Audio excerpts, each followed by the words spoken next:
नमस्कार दोस्तों, Ajit the academy में आपका स्वागत है। आज हम एक न्यू टॉपिक एलडीसी भर्ती साइंस में करने जा रहे हैं। लेकिन इससे पहले एलडीसी भर्ती में जो साइंस का सिलेबस है उसका कुछ मिनटों में एनालिसिस करते हैं। इसमें एलडीसी भर्ती में 2 पेपर होंगे, फर्स्ट पेपर और सेकंड पेपर। आपको सबको पता है फर्स्ट पेपर में विज्ञान आएगी, वो भी 50 अंक की। इसमें पहला इसमें टोटल 7 यूनिट है।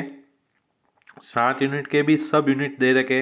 इसमें से पहले यूनिट अपन ने कर दिए भौतिक व रासायनिक परिवर्तन। इस भौतिक व रासायनिक परिवर्तन हमने कर दिए। भौतिक व रासायनिक परिवर्तन, ऑक्सीकरण व अपचयन अभिक्रिया व उत्प्रेरक, ये कर दिए। 5वीं यूनिट में हमने ये वाले कर दिए विद्युत जनित्र, विद्युत मोटर और माइकल फैराडे का विद्युत चुंबकीय प्रेरण।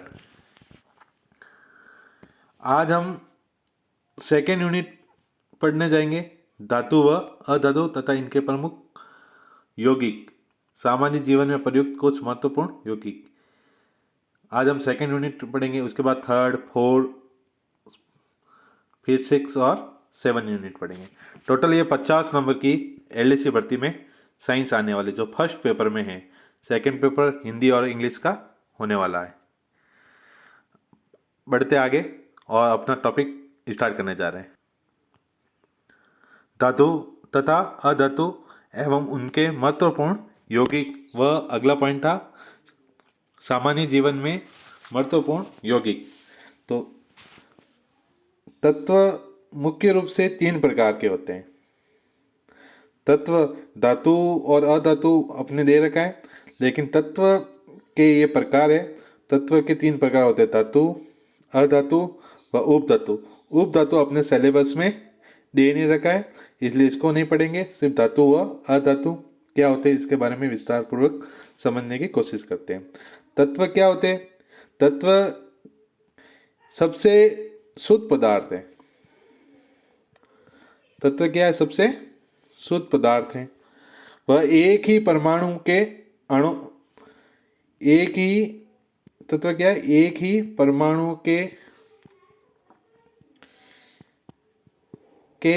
कणों से मिलकर बना है। तत्व के अंदर एक ही परमाणु के कण होते हैं और उनसे मिलकर बनता है, और वह ये क्या है? सबसे शुद्ध पदार्थ है। और इसके 3 प्रकार है, धातु, अधातु और उपधातु। आज हम धातु व अधातु क्या होते हैं उसके बारे में देखते हैं। धातु व अधातु। धातु में सोना, धातु के उदाहरण है सोना, औरम जिसे चांदी, तांबा, लोहा, पोटेशियम, पारा, एल्यूमिनियम। अब साइंस वाले को तो ज़्यादातर पता रहता है धातु के उदाहरण, लेकिन जो आर्ट्स से आते हैं स्टूडेंट, उनमें ये कंफ्यूजन आता है, उनको याद करना पड़ता है। होता क्या है, एक मेंडलीव की आवर्त सारणी दे रखी है। यहाँ पर एस ब्लॉक होता है, इसमें सीआर ब्लॉक होते हैं। यहाँ पर डी ब्लॉक, कुछ तत्व यहाँ पर होते हैं। यहाँ पर पी ब्लॉक होता है। यहाँ पर क्या होता है? P block. एस ब्लॉक में सभी धातु होते हैं। एक्स ब्लॉक में जो पाए जाने सभी क्या होते हैं? धातु। डी ब्लॉक के भी लगभग धातु, लगभग 99% क्या होते हैं डी ब्लॉक में? धातु। लेकिन पी धातु में धातु, अधातु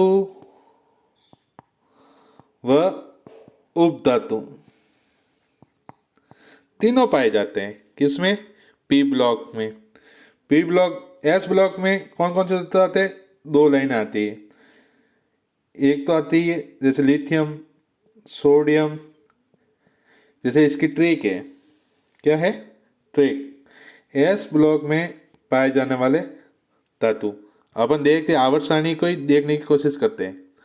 आपने को उदाहरण पूछ सकता है, तो देखने की कोशिश कर रहे हैं। देखते हैं इसमें, ये है एस ब्लॉक, ये है एस ब्लॉक, ये है पी ब्लॉक, ये वाला पूरा जो साइंस के स्टूडेंट है उनको तो पता है, जो आर्ट्स के स्टूडेंट उनको नहीं पता।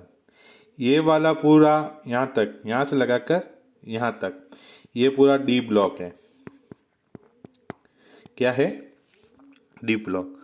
तो एस ब्लॉक के अंदर पाए जाने वाले सभी तत्व क्या है? धातु है। लेकिन जो ये हाइड्रोजन है, ये हाइड्रोजन अधातु है, क्योंकि ये हाइड्रोजन एस ब्लॉक का है ही नहीं, ये किसी भी ब्लॉक का नहीं है हाइड्रोजन। ये अस्थायी है, इसको आप यहाँ पर भी रख सकते हैं आवर्सानी, इसके ऊपर भी रख सकते हैं। तो धातु कौन कौन से? एक तो लिथियम है, sodium, potassium, rubidium, caesium, francium. अब एग्जाम में इतने थोड़ी याद करने आर्ट्स वाला स्टूडेंट, लेकिन जो इम्पोर्टेंट है वो आपको ध्यान रखना है। इसको याद करने में ट्रिक है, लीना, की, रबड़ी, सस्ती, फ्री। बेटा मांगे कार, स्कूटर, बाप राजी। जो साइंस के स्टूडेंट है, जो 11th क्लास में, सब ने ये पढ़ रखी है। ये क्या है? धातु है। ये भी धातु, यहाँ तक। इसमें जो ये इंपॉर्टेंट है, ये सब क्या है? धातु। लेकिन जो पी ब्लॉक में है, पी ब्लॉक में ये जो आपको दिख रहा है, ये उप धातु है। क्या है? उप धातु। ये लाइन खींची जो अलग रंग से है, ये क्या है? उप धातु है। उप धातु के इधर जो सभी है वो क्या है? अधातु। अधातु आप हिंट लगा सकते हैं, जैसे गैस है सब, carbon, nitrogen, oxygen, fluorine, chlorine, bromine, iodine, caesium, potassium, ये सब क्या है? अधातु है। क्या है? अधातु। ठीक है। कुछ हिंट मिला? एस ब्लॉक में पाए जाने वाले सभी धातु, इसमें भी धातु, और ये वाले उप धातु, और ये वाले अधातु। क्या है? अधातु। अपने को जो मैंने नोट्स में लिखा है, जो कुछ इंपॉर्टेंट है वो देखने की कोशिश करें। ये कुछ इंपॉर्टेंट धातु है, वो सोना,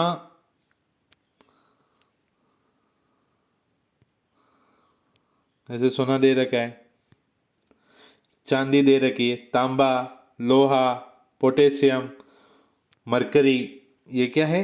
इसका दूसरा नाम क्या है? मरकरी। ध्यान रखना, पारा का दूसरा नाम क्या है? पहले औरम, सोना, चांदी, तांबा, लोहा, इसका आयरन। लोहे को क्या कहते हैं? आयरन। पोटेशियम, पारा, एल्यूमिनियम, ये सभी क्या है? धातु है। अब धातु के पॉइंट देखते हैं।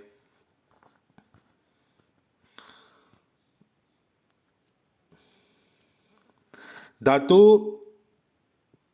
के गुण द्रव्य में ये धातु चमकीली, ताप व विद्युत की सूचालक, तन्य व आघात वर्धनीय होती है। चमकीली तो चमकने से तापमान अधिक ताप पर होती है। विद्युत की सूचालक, जो विद्युत धारा का क्या कर दे? प्रवाह कर दे। धातु के अंदर विद्युत धारा का क्या होगा? प्रवाह होगा। तन्य, तन्य मतलब जैसे सोना है, चांदी है। सोनार क्या करता है? इनके तारों को लंबा कर सकता है।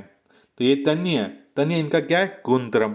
आघातवर्धीय, धातु का एक गुणधर्म, इसको जैसे हथौड़े से मारा जाता है, बार बार बार बार हथौड़े से मारा जाता है, तो ये पतला तन्य तार में बदल जाता है। तो इस जो तार पतला तार में बदल जाता है वो तो तन्य, और इसको मारने से आघात मिलता है। क्या मिलता है? तो ये क्या होता है? आघातवर्धीय। मतलब इसको बार बार पीटने पर भी धातु खंडों में विभक्त नहीं होता है। प्रतिध्वनि का गुण भी इनमें पाया जाता है। जैसे स्कूलों के अंदर आपने घंटी देखी है लोहे की, वो भी क्या? आयरन धातु है। इसको जब मारते हैं तो घंटी प्रतिध्वनि की आवाज सुनाई देती है। धातु ठोस होती है। सामान्यतः धातु क्या होती है? ठोस। कुछ धातु किस अवस्था में पाई जाती है? ठोस अवस्था में पाई जाती है। परंतु जो मरकरी है, Hg या पारा, वो कमरे के ताप पर किस अवस्था में? या कमरे के ताप पर द्रव अवस्था में पाया जाता है, या तरल अवस्था में पाया जाता है। किस अवस्था में पाया जाता है? तरल, लिखा है पारा, तरल अवस्था में रहने वाली धातु है। इंपॉर्टेंट है। लिथियम, सोडियम, पोटेशियम इतनी मुलायम धातुएं हैं कि इन्हें चाकू से भी काटा जा सकता है। ये मुलायम धातु है, पोटेशियम, सोडियम, लिथियम, इन्हें चाकू से भी क्या कर सकते हैं, काट सकते हैं। पोटेशियम व सोडियम वेरी मोस्ट है। पोटेशियम व सोडियम अति क्रियाशील धातु हैं, अतः इन्हें केरोसिन के तेल में डुबोकर रखा जाता है ताकि ये वायु से क्रिया कर आग ना पकड़े। लैब में भी, प्रैक्टिकल लैब में भी सोडियम, पोटेशियम इन सबको किस में रखते हैं, केरोसिन तेल में। ये एकदम अति क्रियाशील धातु है क्योंकि ये जैसे ही ये वायु की क्रिया में आती आग पकड़ लेता है। क्या पकड़ लेता है, आग। आपने एक अक्षय कुमार की एक मूवी देखी होगी, मुझे इसका नाम तो याद नहीं आ रहा है, शायद मूवी का नाम लक्ष्मी है शायद तक। उसमें कुछ गिलास के अंदर से वो सोडियम बाहर निकालता है, जैसे ही बाबा तो आग पकड़ती है, ऐसा है। तो वो सोडियम के कारण होता है। किसके कारण होता है, सोडियम। ये धातु है, सोडियम व पोटेशियम क्या है, धातु। इन्हों केरोसिन तेल में डाल कर वायु के साथ क्या करते हैं, आग पकड़ लेते हैं। लेकिन ऐसी कौन सी अधातु है जो वायु में आग पकड़ लेती है, फास्फोरस। कौन सी है, फास्फोरस। इसे किस में डुबो कर रखते हैं, जल में डुबा कर रखा जाता है। ध्यान रखना। धातुएं तो कौन सी अति क्रियाशील जो वायु के साथ आग पकड़ती है, सोडियम व पोटेशियम, और अधातु में फास्फोरस।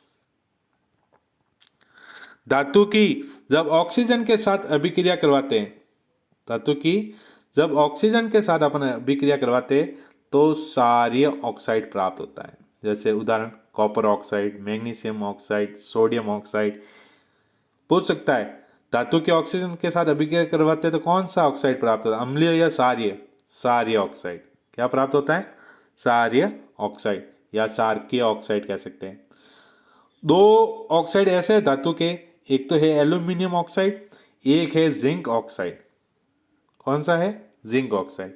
एक तो एल्यूमिनियम ऑक्साइड और एक जिंक ऑक्साइड। ये दोनों उभयधर्मी प्रकृति के होते हैं। उभयधर्मी का मतलब अम्लीय का भी गुण दर्शाएंगे और क्षारीय के भी क्या दर्शाएंगे, गुण दर्शाए। ये दोनों इंपॉर्टेंट है। एल्यूमिनियम ऑक्साइड और जिंक ऑक्साइड दोनों कौन सी प्रकृति के होते हैं, उभयधर्मी। और जिंक ऑक्साइड का तो उपयोग अपन औषधि व मरहम के रूप में भी कर सकते हैं।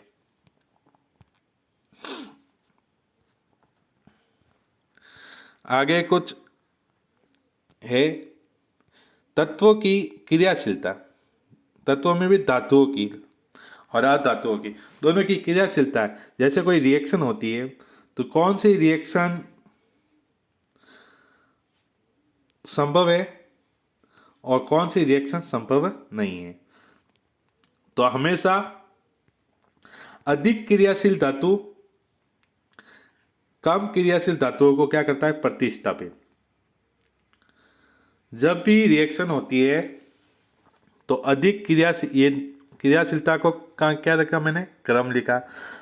जब भी कोई रिएक्शन होगी तो अधिक क्रियाशील धातु कम क्रियाशील धातु को क्या करेगा, प्रतिस्थापित करेगा। जैसे जिंक का कॉपर सल्फेट के विलयन में जिंक को डालने पर जैसे इसकी रिएक्शन करवाई तो ये जिंक कॉपर सल्फेट को क्या करेगा, उसके सल्फेट से विस्थापित करेगा और कॉपर क्या हो जाएगा, अलग।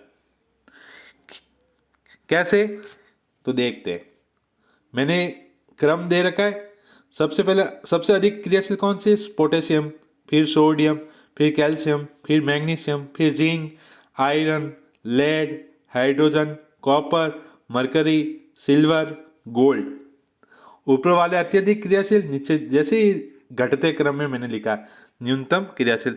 इसको ट्रिक से मैंने याद किया था, आपको भी वो ट्रिक अपने आप भी बना सकते हैं। मैंने इसको याद किया था।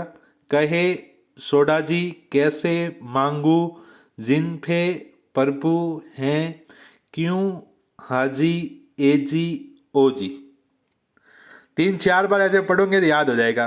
जैसे मैंने लिखा है ट्रिक, कहे सोडा जी कैसे मांगू जिन पे प्रभु हैं, क्यों हाजी ए जी ओ जी। वापस, कहे सोडा जी कैसे मांगू जिन पे प्रभु हैं, क्यों हाजी ए जी ओ जी। कैसे सोडा जी कैसे, वापस, कहे सोडा जी कैसे मांगू जिन पे प्रभु हैं, क्यों हाजी ए जी ओ जी। यह अभिक्रिया का इसमें क्या है, अधिक अभिक्रियाशील धातु कम क्रियाशील धातु को क्या करेगी, उसके लवण के विलयन को विस्थापित कर देती है। जैसे ये जिंक वाला, जिंक अधिक क्रियाशील था, ये जिंक दे रखा है, ये जिंक क्या है, अधिक क्रियाशील, और कॉपर क्या है, कम क्रियाशील है। ऊपर वाला तत्व नीचे वाले तत्व के विलयन को क्या कर देंगे, प्रतिस्थापित। नीचे वाले ऊपर वाले को प्रतिस्थापित नहीं करेंगे। तो ये दे रखा है, जिंक है जो कॉपर सल्फेट के विलयन जो नीला रंग का होता है, कॉपर नीले रंग का, इसको जिंक सल्फेट में रंगहीन और कॉपर ये लाल रंग का अवशेष प्राप्त कर देता है।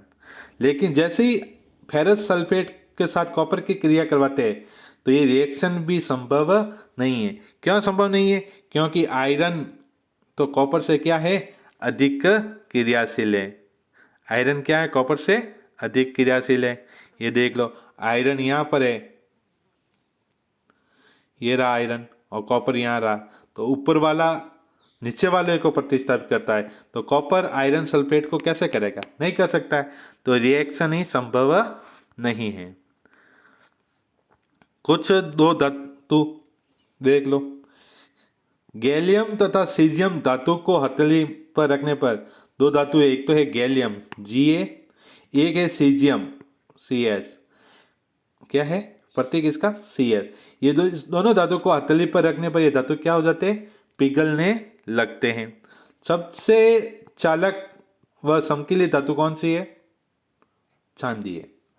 अधातु में अलग होंगी, लेकिन धातुओं में सबसे चालक व समकीली धातु कौन सी है, चांदी है। अधातु में अलग है, आयोडीन है वो चमकीली। अब अधातु का देखते हैं। जैसे धातु ठोस अवस्था में प्राप्त होता है, लेकिन जो मरकरी है वो द्रव अवस्था में, जबकि अधातु है, यह धातु ठोस अवस्था में भी रहते। इधर वाले जो पी ब्लॉक का मैंने बताया था, इधर वाले में उपधातु ठोस अवस्था में भी रहते हैं, गैस अवस्था में भी रहते हैं और द्रव अवस्था में, तीनों अवस्था में रहते हैं ये। इसके उदाहरण हाइड्रोजन, वेरी मोस्ट। हाइड्रोजन क्या है, अधातु, वेरी वेरी मोस्ट। धातु और अधातुओं के उदाहरणों में हाइड्रोजन क्या है, ध्यान रख लेना। ऑक्सीजन, आयोडीन, ये चमकीली धातु अधातु है। कार्बन, ब्रोमीन, क्लोरीन, फ्लोरीन, ये सभी गैसें, नाइट्रोजन, सभी गैसें क्या है, अधातु हैं। अधातु विद्युत के क्या होते हैं, कुछ चालक होते हैं। अधातु विद्युत के क्या होते हैं, कुछ चालक। लेकिन अपवाद है, एक ग्रेफाइट है जो विद्युत का क्या है, चालक है, तो अधातु, लेकिन क्या है, अपवाद, ये विद्युत का क्या है, चालक है। इसमें प्रतिध्वनि गुण, तन्य, आघात वर्धनीय नहीं होते हैं अधातु में। ब्रोमीन जो अधातु है, ये कमरे के ताप पर तरल अवस्था या द्रव अवस्था में पाई जाने वाली अधातु है। लेकिन कमरे के ताप पर द्रव अवस्था में धातु कौन सी है, मरकरी Hg या पारा। धातु तो पारा है, लेकिन अधातु कमरे के ताप पर ब्रोमीन है। कौन सी है, ब्रोमीन। धातु की ऑक्सीजन के साथ अभिक्रिया करवाते तो क्षारीय ऑक्साइड, लेकिन अधातु की ऑक्सीजन के साथ जैसी अभिक्रिया करवाते तो क्या बनते, अम्लीय ऑक्साइड। क्या बनते, अम्लीय ऑक्साइड। अधातु में भी अम्लीय ऑक्साइड में भी ठीक से आपको इसको याद जोड़ सकते हैं। धातु ऑक्सीजन के साथ क्या है, क्षारीय, उसको याद नहीं करना है। अधातु क्या बनाता है, अम्लीय। अधातु में अम्लीय में भी तो अधातु क्या बनाता है? ऑक्सीजन के साथ अम्लीय ऑक्साइड बनाता है। कार्बन का कठोरतम रूप, सब कार्बन जो है उसका कठोरतम रूप क्या है? हीरा है। क्या है? हीरा। अब 2 पॉइंट रहे छोटे से बस। पहला पॉइंट, ऑक्सी एसिटिलीन जो ऑक्सीजन गैस से बनती है, इसके ज्वाला का उपयोग जो वेल्डिंग में काम में लिया जाता है। तो वेल्डिंग में कौन सी गैस काम में लाते हैं? ऑक्सी एसिटिलीन, याद रखने ना। Carbon monoxide CO, carbon monoxide तथा क्लोरीन से अभिक्रिया करके कौन सी गैस बनती है? फॉस्जिन नामक विषैली गैस बनाते हैं, ध्यान रखना। कार्बन मोनोऑक्साइड जब ये क्लोरीन से क्रिया करता है तो COCl2 फॉस्जिन नामक एक विषैली गैस बनाता है।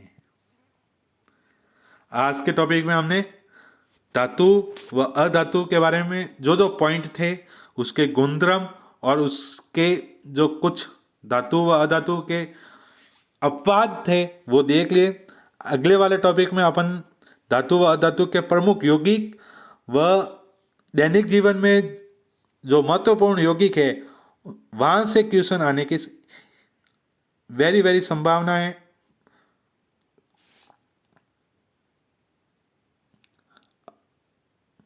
आपको कमेंट करके बताना है कि वीडियो कैसा लगा। मैं इतनी मेहनत कर रहा हूँ और पूरा जो LDC भर्ती में 50 नंबर की साइंस है उसको यूट्यूब पर निःशुल्क आपको प्रोवाइड करवाऊंगा। वीडियो अच्छा लगा है तो चैनल को सब्सक्राइब जरूर करें, लाइक भी करें और अपने दोस्तों के साथ शेयर भी करें। धन्यवाद।